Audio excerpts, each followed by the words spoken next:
SI भर्ती 2021 Rajasthan high court की single bench ने भी रद्द कहा और जो डिवीजन बेंच पे गए उसके बाद में वहां भी रद्द हुई। सुप्रीम कोर्ट में भी जो एसआई भर्ती 2021 के अभ्यर्थी थे, कुछ जो एसआई थे वो पहुंचे, ट्रेनिंग एसआई पहुंचे, लेकिन सुप्रीम कोर्ट ने भी कहा कि एसआई भर्ती रद्द ही रहेगी। इसके बाद सरकार ने भी कल फैसला दे दिया। कहीं ना कहीं उसको लेकर के लंबा आंदोलन चला था। तमाम छात्र जो है, कई ऐसे अभ्यर्थी थे जो टंकी पर भी चढ़े थे, जिन्होंने साफ तौर पर कहा था कि पेपर लीक हुआ है, बड़ी धांधली हुई है। हमारे साथ में है लादूराम गोदारा जी, जो भी इन्होंने भी एग्जाम दिया था। क्या कुछ कहेंगे उस भर्ती को? देखिए, 2021 के अंदर उस समय की तत्कालीन कांग्रेस सरकार के राज्य में जो पेपर लीक और भ्रष्टाचार का जो एक शिकंजा और जो एक चैन जो है युवाओं के सपनों को बेचने की जो बनी, और जो मेहनतकश युवा जो उनको जो पेपर माफिया, कोचिंग माफिया और जो बड़ी बड़ी गैंग्स थे, उन्होंने उनके सपनों को रौंदते हुए पैसों के दम पर जो है उन लोगों को नौकरी हासिल कर दी, जिसकी वजह से वो लोग उस समय नौकरी हासिल नहीं कर पाए थे। उस समय तमाम घटनाओं की जो है सोशल मीडिया के माध्यम से एविडेंस और ये कलेक्ट हुए और उसके बाद में सब कुछ वायरल हुए। उस समय खूब सारा विरोध हुआ, लेकिन कांग्रेस सरकार ने जो है इस मुद्दे को जो है धराशायी कर दिया था, इस मुद्दे को दबा दिया था। उसके बाद में विरोध करने के दौरान भाजपा की सरकार ने जो है चुनावी एजेंडे में इस मुद्दे को जो है एक एजेंडा बनाया और वादा किया कि भाई हमारी गवर्नमेंट आएगी तो हम करेंगे। लेकिन भाजपा ने भी दोहरा रवैया अपनाया, नहीं की। लेकिन फिर भी हम लोगों ने केवल हमारे हक के लिए, अधिकारों के लिए और हमारी मेहनत के लिए, कि किसान परिवार से आने वाले वो बच्चे जो यहाँ आके इन पेपर माफियाओं की वजह से नौकरी हासिल नहीं कर पाए, उन्हें अपना हक मिले, उसके लिए हमने धरातल पर पिछले 5 सालों तक और न्यायिक लड़ाई, चाहे हाईकोर्ट की सिंगल बेंच और डबल बेंच, और उसके बाद में हम सुप्रीम कोर्ट तक जो है विभिन्न विषम परिस्थितियों में जो है हमने अनेक बाधाओं को पार करते हुए लड़ाई लड़ी, और उसके बाद में न्याय की जीत हुई, हक और अधिकार मिला और सत्य की जीत हुई। ये हम सब लोगों के लिए एक पावन पर्व जैसा जो है एक मैसेज है, और हम युवाओं की दशा और दिशा बदलने वाला एक नजीर पेश करने का जो एक लैंडमार्क जो ये सुप्रीम कोर्ट और भर्ती रद्द करने का जो आरपीएससी का जो है, ये हम सब लोगों के लिए एक खुशी का पल है। तमाम अभ्यर्थी कल भी बैठे थे जो एसआई थे 2 साल ट्रेनिंग। उन्होंने कहा कि सरकार ने इतना ट्रेनिंग पे पैसा खर्च किया और जो गलत थे 140 के करीब पकड़ा धकड़ी करी, उसके बाद में करीब 70 हाथ में आए। लेकिन कहीं ना कहीं कह रहे हैं कि जो 750 के करीब लोग थे वो मेहनतकश लोग थे। सरकार के पास तमाम जो है एसओजी है और इसके अलावा एजेंसियां हैं, तो जांच पड़ताल कर लेनी चाहिए। और वो कुछ तो ये कह रहे थे कि हमारे साथ में चाहे नार्को टेस्ट कर लीजिए। तो उन लोगों के बारे में क्या कुछ कहना चाहिए? देखिए, हमने लड़ाई लड़ी उन बेईमानों के खिलाफ जो बेईमान थे, जिन्होंने इस पेपर हासिल करके पैसों के माध्यम से, और हम ईमानदारों का जो मेहनती बच्चे थे उनका हक उन्होंने मारने का काम किया।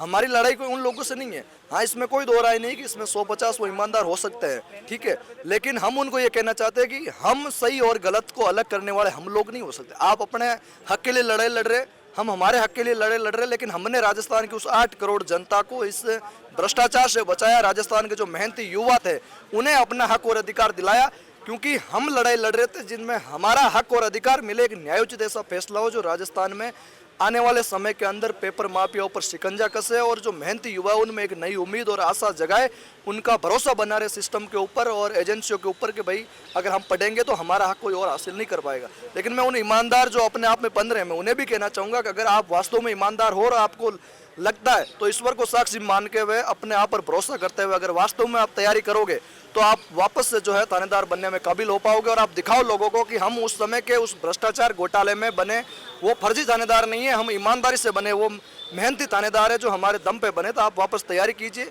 आप लग सकते हो, क्योंकि आदमी अगर चाहे तो जो चाहे वो कर सकता है। लेकिन अगर आप वास्तव में थानेदार बनने का सपना आपने देखा और आप में वो काबिलियत है तो आप वापस से दिखा सकते हो। अब जो होना था वो हो गया। हमने भी इन 5 सालों में अनेकों बाधाएं, अनेकों विपदा हमने झेली है, हमने भी हमारा समय व्यर्थ किया, हमने वो फील्ड भी चेंज हो गई, किताबें छूट गई, हमारा सब कुछ हमारा भी हुआ है। लेकिन हमने ये सोचा था कि अगर हमारे साथ कुछ भी हो जाए हमें परवाह नहीं है, या हमारा जीवन चाहे किस दिशा में जाए उसकी हमने चिंता नहीं की। लेकिन जो पीछे जो मेहनती अभ्यर्थी थे राजस्थान में आने वाले पीढ़ियों के भविष्य के लिए और वर्तमान में तैयारी करें, उन मेहनती युवाओं को न्याय मिले, ताकि हम एक ऐसा मैसेज दे पाए कि वास्तव के अंदर हमने वो न्याय की लड़ाई लड़ी थी। तो भाई आपने भी एग्ज़ाम दिया था उस समय, लेकिन करीब 7.5 लाख के करीब मान लीजिए बच्चों ने एग्ज़ाम दिया। लेकिन अब सरकार ने कहा है कि जो 3.5 लाख के करीब बच्चे हैं, 3,83,000 के समथिंग बच्चे हैं, वो दोबारा से उसी भर्ती का एग्ज़ाम दे पाएंगे। कैसा देखते हैं जो 4 लाख के करीब अप्रोक्स छूट रहे हैं, क्या लग रहा है कि उनको भी हक मिलना चाहिए ये भर्ती में एग्जाम देने का? देखिए, जिसका भी हक मारा गया है वास्तव में उनको हक मिलना चाहिए।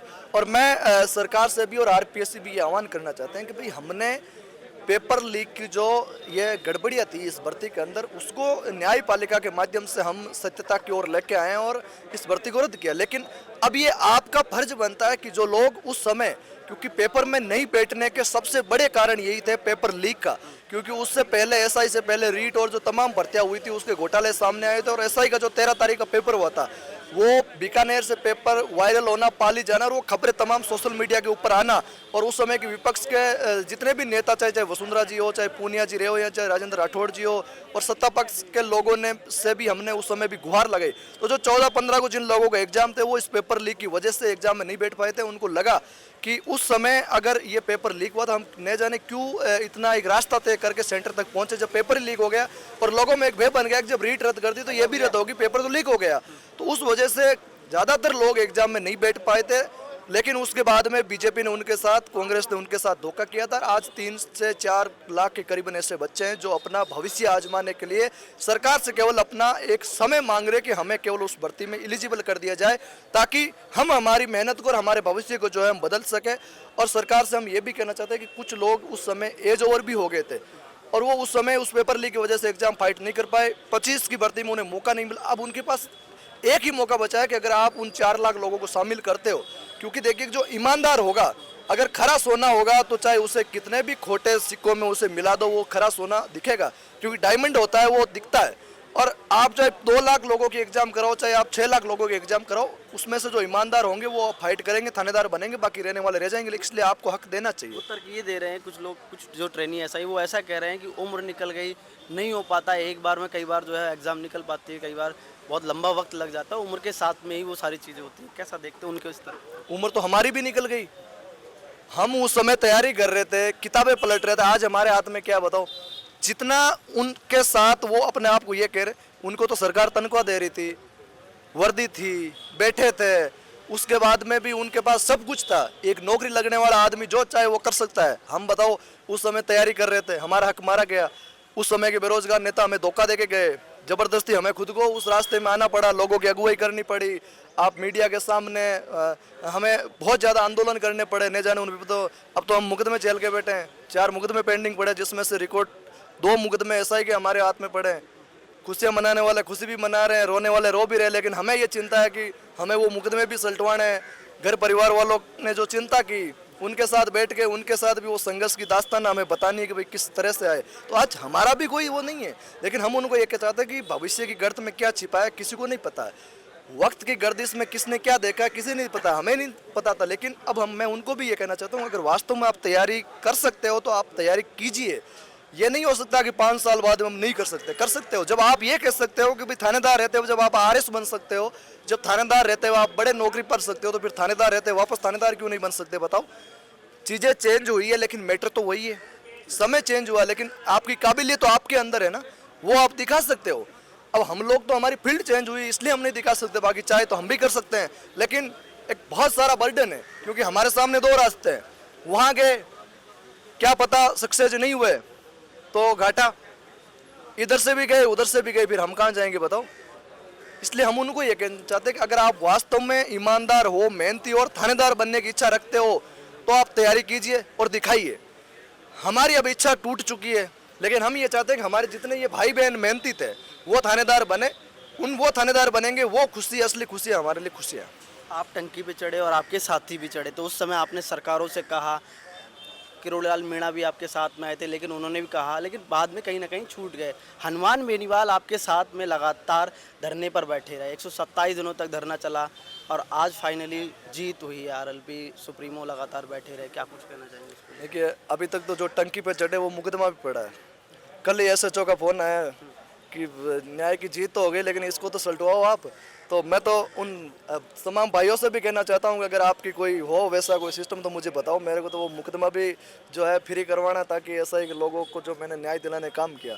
और वो जो टंकी के 3 दिन पलट है, उस पर एक हमारी डॉक्यूमेंट्री बन रही है, जो ये तमाम जो एसआई भर्ती की जो 13, 14, 15 सितंबर को जब से एग्ज़ाम हुई तब से लेके और 2025 का जो आज का 9 तारीख का जो दिन है जश्न तक का, इन 5 सालों तक की एक विक्ट्री डॉक्यूमेंट्री हमारी बन रही है, जिस पे कब कब संघर्ष के पल क्या थे क्या नहीं थे, क्योंकि बहुत लंबी कहानी है उस दौरान की। लेकिन मैं कहना चाहूँगा कि उस समय जब 21, 22, 23 की बात है, जब किरोड़ी लाल जी विपक्ष में थे, किरोड़ी लाल जी ने भी हमारा इस मूवमेंट के अंदर सहयोग दिया, इसमें कोई आभार नहीं, उनको भी हम आभार और धन्यवाद प्रकट करते हैं। और जब हम उपचुनाव के समय बीजेपी गवर्नमेंट में 3 दिन पानी की टंकी पे थे, उस समय उन विषम परिस्थितियों में जब हमारे पास खाने को दाने नहीं और पीने को पानी नहीं और ना जाने हमारे पास मोबाइल नेटवर्क सब कुछ खत्म हो गए थे, फिर भी हमने हमारी जान की परवाह करते हुए राजस्थान के उन नौजवानों के लिए, उन मेहनती हमारे भाई बहनों के लिए हमने वो लड़ाई लड़ी। और हमारी जान की परवाह न करते हुए हमने वो हिम्मत और हौसला उनको दिखाया कि भले ही हमारे साथ कोई भी घटना घटे या हमारा कुछ भी हो, हमें परवाह नहीं, लेकिन हम इस आंदोलन को छोड़ेंगे नहीं, हम बिके नहीं। मैं जब टंकी पे था उस समय भी मुझे याद है कि हमारे पास ऑफर आया था, 20 लाख से शुरू हुआ था थानेदारों के गुट की तरफ से कि आप 20 लाख ले लीजिए। फिर दूसरे दिन हमारे पास ऑफर आया 40 लाख का, और जिस दिन किरोड़ी लाल जी आए थे उसके बाद जब हमें पुलिस गिरफ्तार करके लेके गई थी, फिर हमारे पास एक बीजेपी के बहुत बड़ा लीडर जो सीएमओ के इर्द गिर्द में रहते हैं, उनका हमारे पास टेलीफोन आता है, वो हमें ये कहते हैं कि आप एक प्रेस कॉन्फ्रेंस करके आयोजित कर दो और आप लोग सीएमओ में आ जाओ, आपको बीजेपी ज्वाइन करवा देते हैं, आप इस एसआई भर्ती का आंदोलन का जो मुद्दा है इसको छोड़ दो। क्योंकि उस समय केवल हम 2 ही बचे थे, मैं और विकास, जो एसआई का आंदोलन हमने छोड़ा नहीं। हमारे पास 50-50 लाख रुपए पार्टियों के ऊपर आने के बाद में भी हमने नहीं छोड़ा। हमने कहा हमारा जमीर ये गवाही नहीं देता कि हम किसान परिवार से आने वाले वो बच्चे हैं जिन्होंने हमें ऐसे संस्कार नहीं दिए कि चंद पैसों के खातिर आप लोग बिक जाओ। आज हम बिक जाएंगे, लेकिन उन लोगों का ईमान, उन लोगों का भरोसा, जो उनकी आंखें हमारे ऊपर और देख रही है कि भाई वास्तव के अंदर ये लोग हमारी लड़ाई लड़ रहे हैं, ये हमें न्याय दिलाएंगे, हमने कभी कमजोर नहीं होने दिया।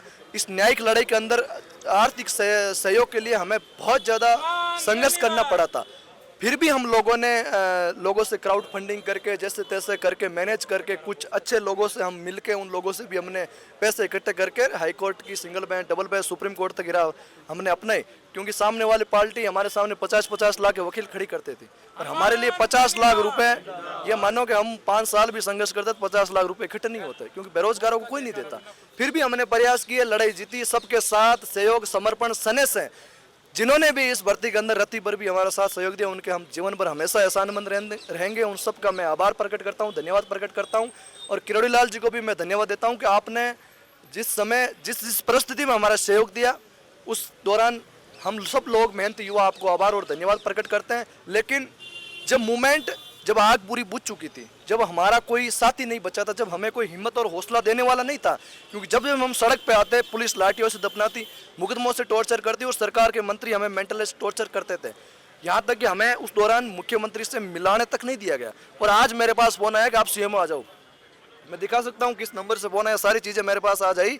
वो अपने आप में बहुत बड़े लीडर है, सीएम के इर्द गिर्द रहते हैं। उन्होंने कहा कि आप हनुमान बेनीवाल जी के वहाँ मत जाइए, आप यहाँ आइए और सीएम के साथ जो है आपका जो सम्मान समारोह है, आप ये कह दीजिए कि भजन लाल जी ने जो है आरपीएससी को अनुशंसा करी भर्ती करने की, क्रेडिट के लिए आप लोग आओ, ताकि कल पूरे राजस्थान में नहीं पूरे देश में जो है राजस्थान पत्रिका, भास्कर और बड़े बड़े अखबारों में मीडिया को हम बुला कर जो है आपकी खबर छपेगी, आपकी फोटो आएगी।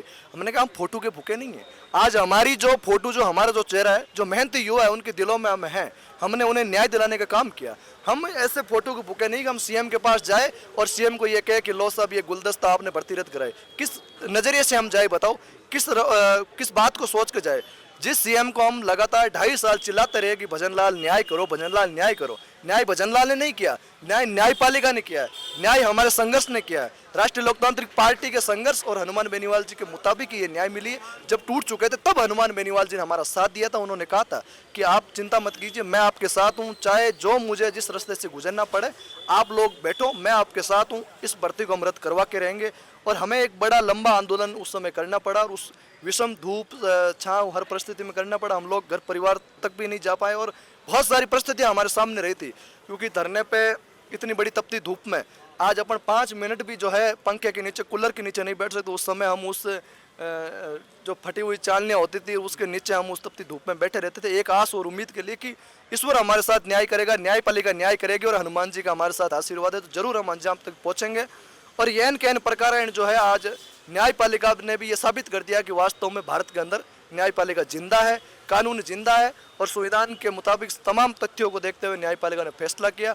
और ये राष्ट्रीय लोकतांत्रिक पार्टी हनुमान बेनीवाल जी का हम हमेशा मेहनती युवा एहसानमंद रहेंगे, उनको आभार और धन्यवाद प्रकट करते हैं कि जिन्होंने एक बुझी हुई आग के अंदर घी डाल के एक नई उस चिंगारी से जो है उस आग को फैलाने का काम किया। पूरे राजस्थान नहीं पूरे देश को दिखाया कि किस प्रकार से इस भ्रष्टाचार हुआ, इस भर्ती के अंदर कैसे युवाओं के सपनों को लूटा, हक उनका छीना और उन्होंने बिना किसी जान की परवाह किए हुए, चिंता किए हुए, चाहे सरकार ने उन्हें बिजली का बिल काटे, चाहे घर खाली कराने का नोटिस दिए, लेकिन उन्होंने हिम्मत करके हमें कभी महसूस नहीं होने दिया और उन्होंने कहा कि चाहे जितना लंबा संघर्ष करना पड़े। और 127 दिन का रिकॉर्ड तोड़ संघर्ष और आज की ये जीत बयां करती है और हम सबको ये एक हौसला देती है कि अगर जीवन में कोई लड़ाई सत्यता की या न्याय की और ईमानदारी की होती है और आप बेझिझक अपने अटूट हौसले और इरादे के साथ लड़ते हो ईमानदारी से, तो आपको उसमें निश्चित ही 100% जीत मिलती है, जिसके हम सब लोग गवाह हैं।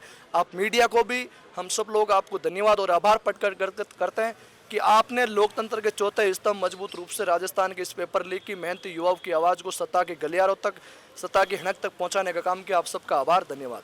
अंतिम सवाल की तरफ चलूँगा। एसआई तैयारी से लेकर आरएलपी नेता बनने तक का सफ़र आपका तय हो गया, पार्टी ज्वाइन कर ली और भी पार्टियों के फ़ोन आए। अब जब आपने बताया कि सीएमओ से फ़ोन आया तो तमाम पार्टियों तक के बहुत सारी ऐसी भर्तियां हैं, पेपर लीक हुए हैं, बहुत सारे बच्चे अभी भी कह रहे हैं। तो क्या लग रहा है कि अब जब आप नेता बन ही गए हैं एसआई तैयारी से लेकर के, और जो भर्तियां में पेपर लीक हुए हैं, घोटाले हुए हैं, या कोई अगर अभ्यर्थी कोई आएगा मुद्दा उठाने के लिए तो उसकी भी बात उठाई जाएगी?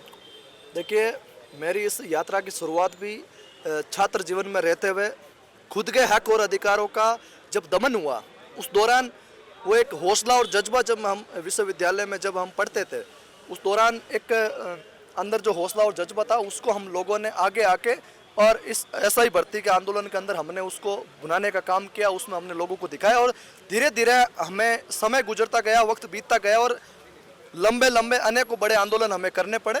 उस दौरान जो है रास्ता अपने आप हमें मिलता गया, मौका हमें मिलता गया और हम लोग इस मूवमेंट पर। और रही बात आरएलपी पार्टी की, तो आरएलपी पार्टी जब 2018 में राष्ट्रीय लोकतांत्रिक पार्टी बनी थी, उसी समय हम आरएलपी पार्टी के सदस्यता गए थे, क्योंकि जब हम बच्चे थे, जब पढ़ते थे, तब से हम हनुमान बेनीवाल जी के फैन थे, क्योंकि मैं उनके क्षेत्र से आता हूँ, वहाँ नागौर से उनके इलाके से आता हूँ और हम लोग, हमारा पारिवारिक रिश्ता उनसे है। और उसके बाद में हम लोग जब कंपटीशन की तैयारी कर रहे थे, पढ़ते थे, तो हम कम इच्छुक रखते थे राजनीति की ओर, लेकिन जब हम इस फील्ड में आए तो ऑटोमेटिक जो है हमें इस नज़रिए से गुजरना पड़ा और पार्टी से लगा हुआ, पार्टी के लोगों का लाड कोड प्यार मिला। क्योंकि कांग्रेस के जो रिश्ते हमारे, कांग्रेस से पारिवारिक रिश्ते हमारे उस समय भी होते थे, लेकिन जब कांग्रेस ने हमारे साथ गलत किया तो हम लोगों ने कांग्रेस के खिलाफ बोलना शुरू किया। तो उस समय कुछ जो चहेते लोग थे, जो पारिवारिक रिश्तेदार है, उन्होंने कहा कि कांग्रेस के खिलाफ मत बोलो और ये वो, इसमें क्या हो जाएगा। लेकिन हमने कहा कि जिन्होंने हमारे साथ गलत किया है, हमारे सपनों को लूटा है, वो हमारा सगा नहीं है, हम उसके खिलाफ उससे आंख से आंख मिला के बात करेंगे। क्योंकि आज अगर हमारे साथ गलत हुआ और हम चुप बैठ गए तो कल कितनों के साथ गलत होगा, ये हम सहन नहीं करेंगे। और हमने बेझिझक उस ईमानदारी, उस हौसले और इरादे के साथ हमने जो सत्ता के खिलाफ सवाल किए। और जब अभी वर्तमान में बीजेपी गवर्नमेंट बनने के बाद में जब हम आंदोलन कर रहे थे, जब एसआई भर्ती का शहीद स्मारक पर, उस समय एक कांग्रेस के बहुत बड़े लीडर हैं, जो उनका कोई एक प्रतिनिधि हमारे पास आता है, वो हमें वो सारी बात बताता है जो पार्टी ज्वाइन की चीज़ें आती है। वो हमें ये कहते हैं कि आप एक प्रेस कॉन्फ्रेंस करके ये कह दीजिए कि भाई जो घोटाले वगैरह जो हुए हैं, ये बीजेपी पार्टी ने जो है एसओजी गठित करके अपने मनगढ़ंत कांग्रेस को जो है बदनाम करने के लिए किया। और आप हनुमान बेनीवाल जी के साथ हो तो ये कह दीजिए कि हनुमान बेनीवाल क्यों सर चुनाव हार गए और अपने आप को वापस जिंदा करने के लिए आप लोगों से ये मुद्दा छीना है। और उन्होंने हमें एक मेंटली इतना टॉर्चर किया कि यार इस मुद्दे को 2021 आप लड़ रहे थे, आप बैठे हो, आज आरएलपी पार्टी और हनुमान बेनीवाल जी आगे, आप पीछे छप गए, आपको आज क्या मतलब रहा। हमने कहा कि हमें वो लाइमलाइट नहीं चाहिए, हमें वो नहीं चाहिए, क्योंकि हमने हमेशा, आप मीडिया ने भी देखा होगा आंदोलन में, हमने कभी वो दिखावटीपन या कभी किसी से वो हमने नहीं किया कि भाई वो, हमने हमेशा सुबह से शाम दिन रात लगातार संघर्ष किया, एक बात मान के कि भर्ती रद्द करवानी है। चाहे हम सोशल मीडिया पे दिखें, अखबारों में दिखें कि नहीं दिखे, लोग जाने नहीं जागे, उससे कोई मतलब नहीं है। हमने कहा कि हनुमान बेनीवाल जी को मैं मेरा नेता, मैं मेरा आदर्श मानता हूँ, मैं उनके खिलाफ एक शब्द नहीं बोल सकता, क्योंकि उन्होंने जो हमें हिम्मत और भरोसा दिया है वो हमें और कोई नहीं दे सकता था। अगर आप में दम है तो आप हमारे साथ आके बैठ जाओ, उसके बाद में मैं देख लूँगा। और जब उस दौरान आंदोलन कर रहे थे तो कांग्रेस के कई सारे आंदोलन भी थे, सुबह आते दोपहर को निकलते और चले गए। तो हम जब खिलाफ बोलने लगे तो मैंने पायलट साहब से सवाल भी किया था कि आपने अपनी सरकार में जो है एक पैदल मार्च किया था आरपीएससी तक, और आपने कहा था युवाओं के पैरों की छालों की कसम मैं खुले आसमान में खाता हूँ और आरपीएससी को भंग करा दूंगा और ये कर दूंगा और वो कर दूंगा, और आप तो ये हो और वो हो, और नौजवानों की ताकत जुड़ी है, सचिन पायलट ये है वो है, कांग्रेस ये है, मतलब ना जाने क्या क्या राग अल्पाए उन्होंने जिसको तो कोई कह नहीं, कल्पना ही नहीं कर सकता। लेकिन उसके बाद जब हम शहीद स्मारक पे बैठे थे तो उस टाइम जो वो एक आंदोलन कर रहे थे छात्र संघ चुनाव बहाल कराने का, तब हमने अंदर हमारे माइक से उनसे सवाल किया कि अगर आपका ज़मीर जिंदा है पायलट साहब और नौजवानों के आप चाहते हो, तो हम नौजवान हैं, हम 100 दिन से यहाँ पे बैठे, आपका ये दायित्व बनता है विपक्ष में होते हुए कि अगर कोई भी पार्टी संगठन या कोई आंदोलन को लेकर बैठे और उसकी लड़ाई वास्तव के अंदर हक और अधिकारों की हो, नौजवानों की हो, तो आपको जाके उसके संघर्ष को एक हिम्मत देनी चाहिए कि वास्तव में आप नौजवान 100 दिनों से बैठे और आपके संघर्ष को मैं सलाम करता हूँ और हम सब लोग जो है कहीं ना कहीं इस मूवमेंट में आपके साथ है, आप लड़िए। क्योंकि जब आप अपनी सरकार में खिलाफ देते इस सरकार में साथ होने ही, लेकिन वो नहीं आए, तब हमने सवाल किया तो खूब सारी कई सारे लोगों की धमकियां भी आई थी, कई लोगों ने कुछ भी किया था, लेकिन फिर भी हमने कोई परवाह नहीं की और यह कहन प्रकार जो है हम आज इस मुकाम तक पहुँचे हैं सबके साथ सहयोग और समर्पण से। बहुत बहुत शुक्रिया। तो देखिए हमारे साथ है लादूराम गोदारा जो कि एसआई भर्ती तैयारी से लेकर के अब आरएलपी नेता भी बन चुके हैं। बहरहाल हनुमान बेनीवाल लगातार जो है 127 दिनों तक लगातार शहीद स्मारक पर बैठे इन अभ्यर्थियों के साथ में और इन्होंने तमाम वो जो है सबूत ला करके दिए और दिखाए, कहा कि बड़े तौर पर एसआई भर्ती 2021 में घोटाला हुआ है। बहरहाल Rajasthan high court division bench और उसके बाद में सुप्रीम कोर्ट ने भी साफ तौर पर कहा कि भर्ती में घोटाला हुआ है और दूध में अगर जहर मिला दिया जाए तो उसे अलग नहीं किया जा सकता, इस तरीके के तर्क दिए। बहरहाल 2021 एसआई भर्ती रद्द हो चुकी है और उसमें ही अब सरकार ने जो अभ्यर्थी थे करीब 3 लाख 3.5 लाख के अप्रोक्स होंगे, उनको जो है पेपर देने का एक बार पुनः मौका दिया है। सहयोगी कैमरामैन राजेंद्र शर्मा के साथ मारव सिंह, पॉलिटिकल पंचायत, जयपुर।